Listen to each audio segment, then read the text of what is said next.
લક્ષ્ય ન્યૂઝ, એક નજર, એક લક્ષ્ય.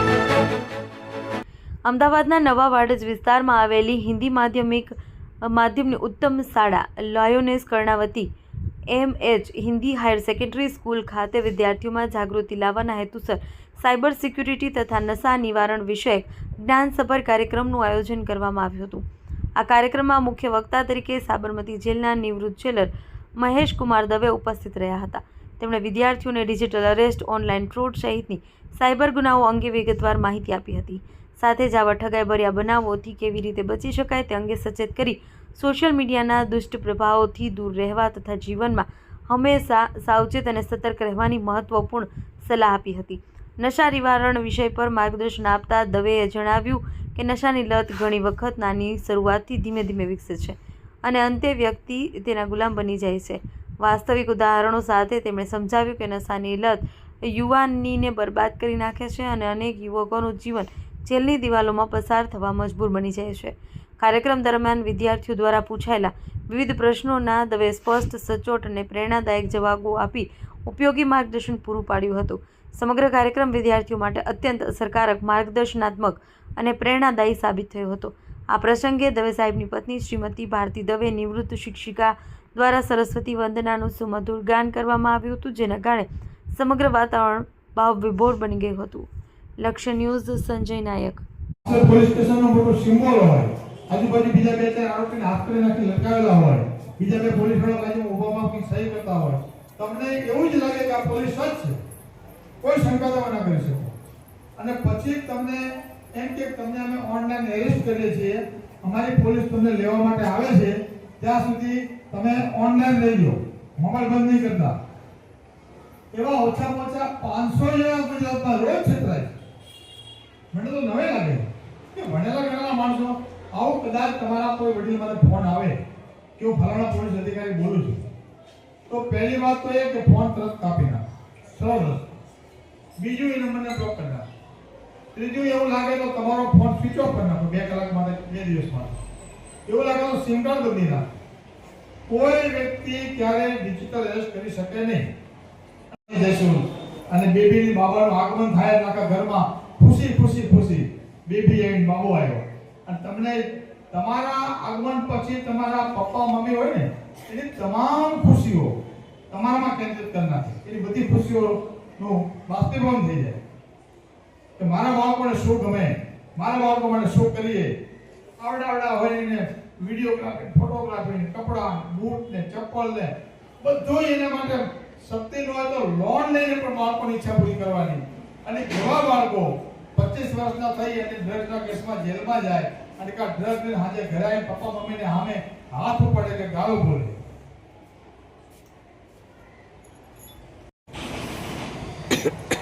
આ માત્ર ડ્રગ્સની હું તો 2-3 વિષય ઉપર વાત કરું છું ઘણી જગ્યાએ કે વડીલો અને બાળકો, યુવાનો વચ્ચે અંતર વધતું જાય દિવસે દિવસે. તમને કદાચ ન દેખાય. એના 2 કારણો કે વડીલો તમને રોકટોક કરે કઈ વસ્તુની, આ નહીં કરવાનું, આમ ન કરાય, તમને ગમતું નથી. અને તમારી જીવનશૈલી જે છે આજની, સવારે ઉઠવાથી માંડી અને સાંજ સુધીની, એ વડીલોને ગમતી નથી. વડીલો મૌન રહે કે ઘરના સંઘર્ષ ને ઘર્ષણ થશે, જવા દો, જેમ કરો એમ કરવા દો. અને તમે વડીલોથી દૂર ભાગો છો. મોબાઈલને પ્રેમ કરો છો તમે, એટલા મારા મા બાપને પ્રેમ નથી કરતા તમે.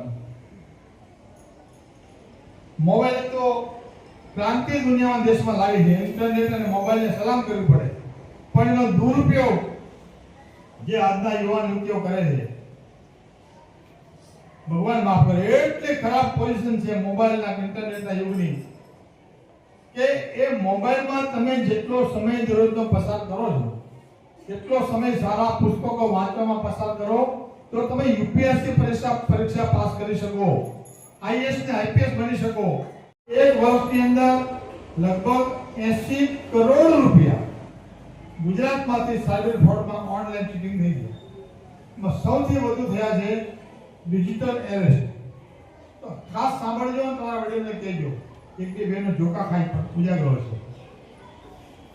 ડિજિટલ એરેસ્ટ નામનો કોઈ કાયદો આ દેશમાં અસ્તિત્વમાં નથી.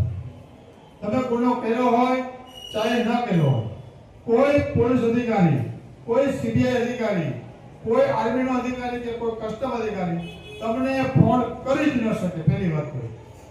અને ફોન કર્યા પછી તમને એમ કે હું તને ઓનલાઈન તમને એરેસ્ટ કરું છું, તો ક્યારેય ગભરાવાની જરૂર નહીં. ગાંધીનગરની એક મહિલા ડોક્ટર ભણેલી ગણેલી વ્યક્તિ 19 કરોડ રૂપિયાના ખાતામાંથી આ 15 દિવસ મહિના પહેલા 19 કરોડ રૂપિયા જતા રહ્યા અને 90 દિવસ સુધી એને એરેસ્ટ રાખી. ડિજિટલ એરેસ્ટ આ શબ્દ જ ક્યાંય નથી. પ્રવાસ કરી જાવ છો વચ્ચે જે ટીનેજર્સ એમ કહેવાય 13 થી 18 વર્ષના કિશોર અવસ્થા એ લુપ્ત થઈ ગયો છે જ નહીં. 15 વર્ષના છોકરાને એમ લાગે હું યુવાન થઈ ગયો. મોબાઈલની અંદર સારું ઘણું બધું છે. મોબાઈલનો ત્યાગ ન કરી શકાય, ઇન્ટરનેટ વિના જીવી ન શકાય, પણ એનો સદુપયોગ કરવામાં આવે તો. આજે તમને તમારા પપ્પા બાઇક લઈ દે તો બાઇક લઈને સ્કૂલે જવાય, બાઇક લઈને લાઇબ્રેરી પણ જવાય, બાઇક લઈને મંદિર પણ જવાય અને બાઇક લઈને દારૂ પીવા પણ જવાય. પછી બાઇકનો વાંક કાઢવાનો મતલબ નથી કઈ. આજના યુવાનો બાઇકમાં 3 સવારી આયા મોબાઈલ આમ રાખી અને 80 ની સ્પીડમાં રોંગ સાઈડમાં તમે જાઓ છો. શું સાબિત કરો છો એ મને ખબર નથી પડતી. કે બહાદુર થોડો કહેવાય. તમે દોડો ને 100 કિલોમીટર ઝડપે તાકાત હોય તો દોડી બતાવો તો તમે બહાદુર. સાયકલ ચલાવો 80 ની સ્પીડમાં તો બહાદુર. એક બે તમે આમ લીવર આપો તો ચાલે. ઓર્થોપેડિક વિભાગમાં ક્યાંક જજો, કેટલા ભાંગેલા તૂટેલા પીડા તમે જોજો. એક શેર યુટર્ન લેવા જવા પડે તમારે રોંગ સાઈડમાં ના જવા માટે. તો આટલું તમને રોંગ સાઈડમાં જવામાં આનંદ આવે. ટ્રાફિક પોલીસ વાળાએ પાછળથી તમે ગાડી કાઢી લો બાઇક ધંધણાવી તો તમને આનંદ આવે. ટ્રાફિક પોલીસ વાળા છેતરવાનું કે પકડાયા નહીં ને પાછળથી કેવા નીકળી ગયા. આપણે અમેરિકા જઈએ, ન્યુઝીલેન્ડ જઈએ, નેધરલેન્ડ જઈએ તો પાણી પિચકારી એરપોર્ટ પર ન મારી, કાંઈ ન મારે, દંડ થાય, પોલીસ પકડે. અને ત્યાં 3 મહિના રોકાઈને આવે અને ઇન્ડિયામાં ઉતરે એટલે બહાર નીકળી સીધા જ આમ લોકો ઘોડો કરે રોડ ઉપર. 25 લાખની ગાડી હોય પણ આમ દરવાજો ખોલી રોડમાંથી આટલું થૂકે. શિસ્ત અને પ્રમાણિકતામાં આપણે દુનિયામાં 195 ક્રમે છીએ. આપણે